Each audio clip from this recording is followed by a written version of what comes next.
¿Cómo estamos, muchachos? Aquí soy Nackox y esta vez os traigo un nuevo video reacción que esta vez es muy importante porque esta vez os traigo Resident Evil documental. Esto, a ver, ¿cómo lo digo? Para que se metan más en el lore de Resident Evil, hubieron unos reportes de Wesker que lo sacó a medida de que sacaban los videojuegos. Eh, Cronológicamente, el Wesker Report número 2 viene antes de todo. Antes de meterse a la franquicia de Resident Evil contando los videojuegos, libros, cómics, lo que sea, lo primero que se viene es esto. Wesker Report número 2, porque acá muestra el origen de Wesker, el origen de Umbrella, sus años de él como científico de Umbrella, todo. Son como 8 capítulos, son cuatro capítulos más o menos, y me gustaría verlos todos de recorrido. Este es lo único largo, lo demás son como de 14, 8 y 8 minutos más o menos. Así que sin más preámbulos, vamos a ver esto de un solo viaje. Veamos qué nos deparará. Y luego a medida que esté pasando los capítulos, los iré comentando para hacerles entender más el lore. Así que sin más preámbulos, vamos a comenzar. 1978 hasta el 81. El experimento. July 31st, 1978. The first time I visited that place, it was the summer of my 18th year. That makes it about 20 years ago. As I got off the helicopter, I remembered the sight of the swirling wind the helicopter blades whipped into the air. When viewed from above, the old mansion seemed quite normal. But when seen from the ground, La primera vez llegando a la mansión Spencer. unapproachable about it. Birkin, my junior by 2 years, seemed as usual to be only concerned with the document he was holding. We were assigned to the mansion 2 days earlier, on the day that the executive training center we had belonged to was closed.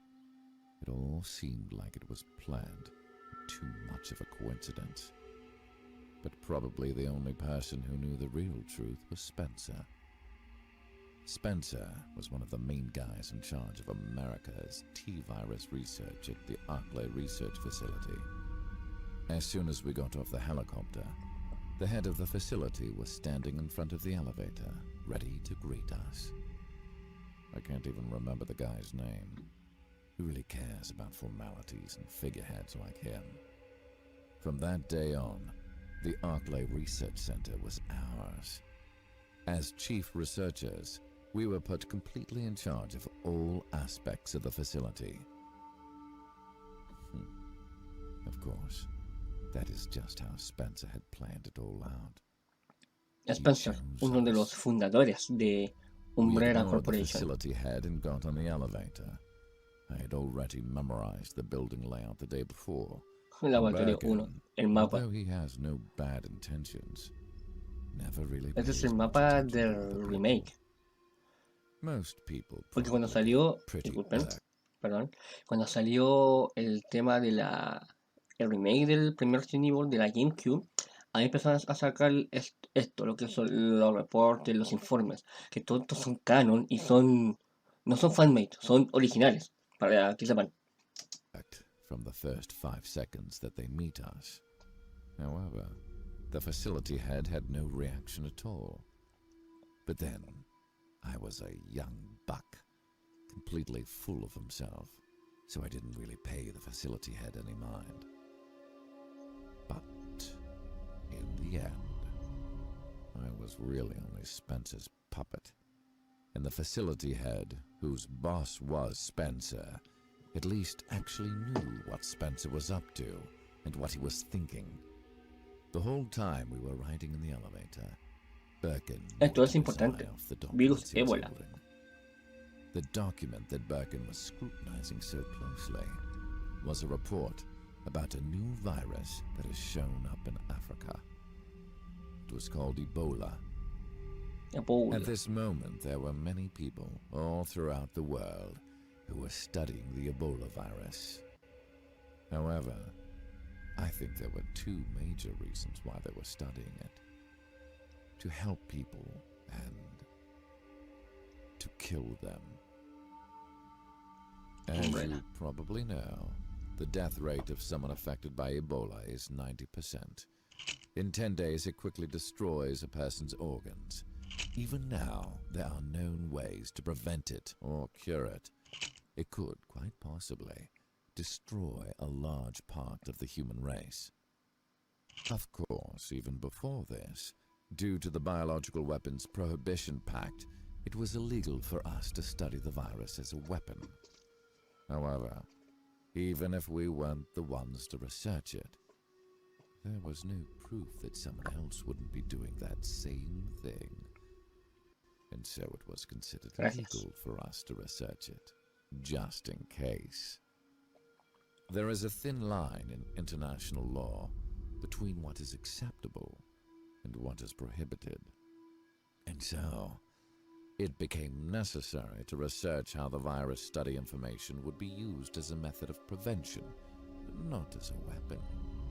There really is no difference in the way in which you research a virus as a cure from how you research it as a weapon. But since the two are very similar, it is possible to pretend you are researching a cure, while in fact, be researching the virus as a weapon. Even though at that time, for whatever reason, Birkin may have been looking at the Ebola report, he wasn't really researching the Ebola virus. The Ebola virus had too many weak spots. First of all, the virus could only survive for a few days, if not inside a human body. It would soon die if under sunlight, ultraviolet light, for too long. Secondly, since it kills the host too quickly, there isn't enough time to transfer, infect other hosts. Finally, the virus is only transferable through direct touch, and so it can be easily prevented. Try to imagine the following. If a person who was heavily infected, the disease had spread all throughout their body, could actually stand and walk around, and without knowing it, was in direct contact with other people of their own accord. What if the RNA of the Ebola virus could actually alter a person's genetic code? And if, through that, a person was able to carry the virus without dying?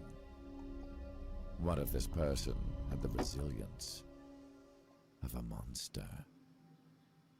That is, wouldn't this person be a living dead whose body carried the virus?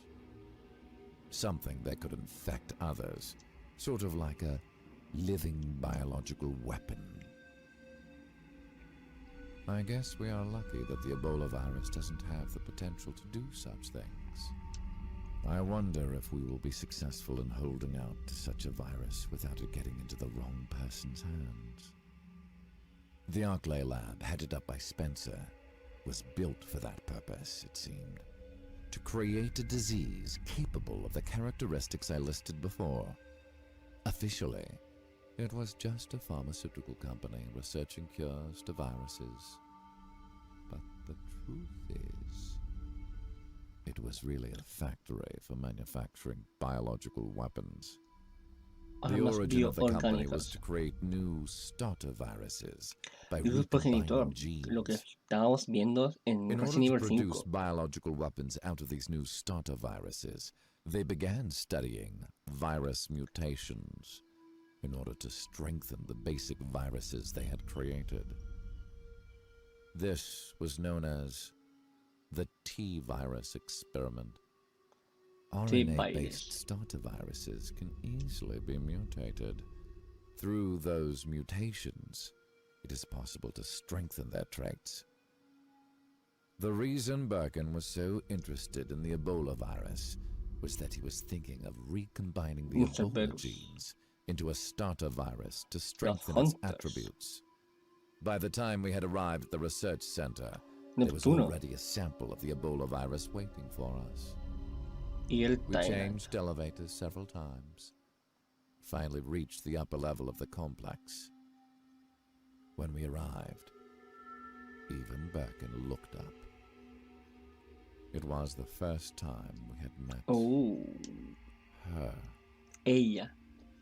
We hadn't heard a single word about her before.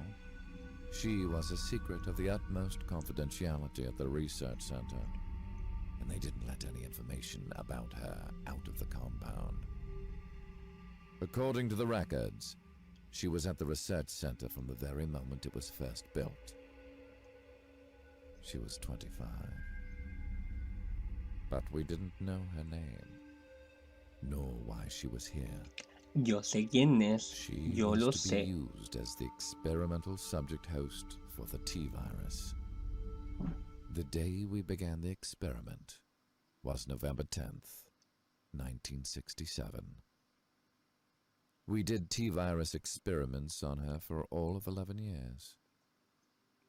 Birkin mumbled something. Maybe they were words cursing our situation. Maybe they were words of praise. In any case, we had come to the point of no return now. We had two choices: to succeed in our research, or to lay here rotting like she was. Of course, that meant we really only had one choice. She was bound to a pipe bed, and something about her made me think. Had this been a part of Spencer's plan all along? Spencer, un maldito lunático. July 27th, Alexia. 1981. 3 años después. Vale, para las personas que no lo saben, esa chica era la mismísima Lisa Trevor, hija del arquitecto Josh Trevor. Josh Trevor, aparte de ser el arquitecto de la mansión Spencer, también fue el arquitecto, colaboró con la construcción del Queen Zenobia. No sé si los otros hermanos también, el Queen Dido y el Semiramis, pero sé que el Queen... Lo dije recién, coño. Queen Zenobia, ahí está. Como son nombres similares, se me pierde. Él construyó ese. Ahora vamos a ver el punto de Alexia Ashford, la enemiga principal, una de las principales de Resident Evil Código Verónica, que el cual lo jugamos para el mes de terror. Número 2. Today, a 10-year-old girl was sent here as a chief researcher from 10 Umbrella's años Antarctica research en la facility. Antártida. Her name was Alexia Ashford. I was 21. Birkin was 19. As annoying as it was, the whole Arklay complex was rampant with rumors of Antarctica Alexia. Nobody talked about anything else. She had been at Umbrella for a long time. Claro, como podemos ver en el juego. Umbrella knew the legendary Y decía, no, la familia Ford es una leyenda con su emblema, cosas así. reached a dead end in our research. One of the old-timers would say, if only Professor Edward was still alive. If I remember correctly, Edward Ashford was one of the people who first discovered the star Esto es información adicional que eso no se sabía. creating the T-virus. However, he died soon after Umbrella was founded.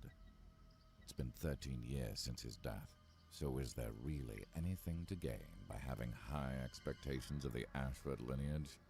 And in fact, the Antarctic Research Center founded by his son hadn't yielded a single result. Don't people know the limits of Alexia's smarts? She is only Edward's grandchild, after all. But from the day she came, our worthless, good-for-nothing subordinates began to say, it's a good thing Alexia is here. She may be from a famous family, carry great genes within her, but nonetheless, I knew it was going to be a real hassle having subordinates with such a lack of good judgment. It's idiots like that who, if they accidentally stuck their foot in a bucket, wouldn't be able to move or figure out what to do unless someone told them. At least I could still tell the difference. However, if at that time I would have gotten upset about the whole thing, it would have just slowed down our progress on the T-virus research. Unless you can keep your cool and still be decisive no matter what the circumstances, then success will always evade you. At that time I was thinking this. Bueno. By making good use of the past, then we could definitely yield good results. And if some of those old-timers, who feasibly could die at any second, then they would make great test subjects. After all, do you think it is possible to stand above the people if you can't rationally use their human resources well? However, the problem was Birkin. The way he reacted to the Alexia rumor was terrible. He never really said it, but for Birkin, the fact that he was the youngest person to ever be a chief researcher was always something he was proud of. That pride was severely injured by having a mere 10-year-old become a chief researcher. It was probably the first time someone so talented as he had ever tasted defeat. He just couldn't accept the younger girl of good lineage to be made a fool of by someone who hadn't gotten any results. Someone who had worked so far away. The fact that he couldn't get over it shows immaturity. However, even though he was still immature, no matter what, I had to bring him back to his senses. It was during these 3 years that our research moved up to the second level. It was at this point that we fixed upon the idea of making a living biological weapon. We started to call the T-virus by a new name, Zombie. However, it was impossible to get a 100% infection ratio. Within people, there is a subtle difference that the virus couldn't totally overtake. It seems compatibility was also a major factor. About 10% of the people who were injected with the zombie virus didn't get infected. And this was something that, no matter how hard we researched, we just couldn't overcome. A disease that would affect 90% of all humans seemed to me to be quite an effective weapon. El 90 igual, eso es But altísimo. Spencer didn't see it that way. Spencer said he was hoping for a specialty virus that could easily wipe out everyone. But why in the world would he want something like that? One important characteristic of biological weapons was that they could be developed cheaply. However, the biological weapon that we were researching started to become very costly. If Spencer was in it just for the money, then he probably wouldn't have chosen to spend the extra money on researching a specialty virus that infected and wiped out 100% of its victims. It just wasn't financially worth it. Why would he want to ignore all financial concerns just to continue the research? If by changing the idea of war through biological warfare, he was attempting to monopolize all military industries, then I would have understood that.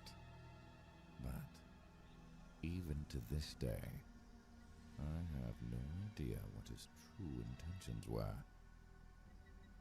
But whatever Spencer's real reason was, Birkin was planning on making a biological weapon that would increase a country's military capacity. Not to just manipulate the genes of the T-virus, but also by adding other genetic code. He was planning on creating him. A military biological weapon that could annihilate those who went unaffected by the virus, as well as people who were wearing antiviral gear and equipment.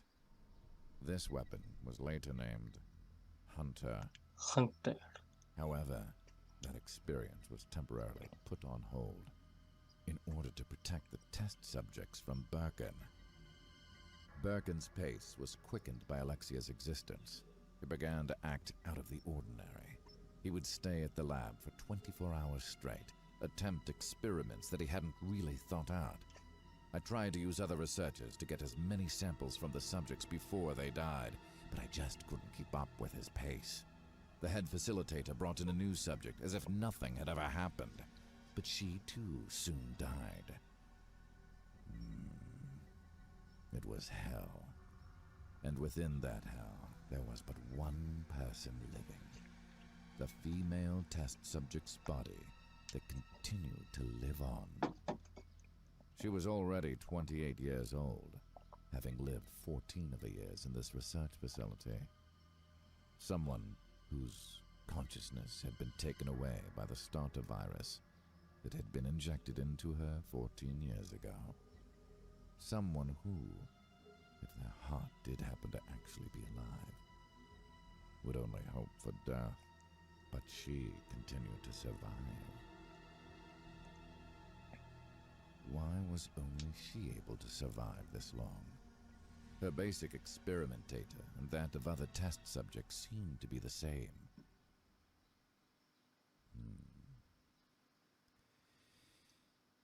It would still take a long time for us to solve this riddle. Vale. Este es el primer video, el capítulo 1. Podemos especial todos, es la historia de Umbrella, la creación de los virus. La creación de los virus, así que vamos a ver lo otro, el capítulo 2, que ese es más cortito.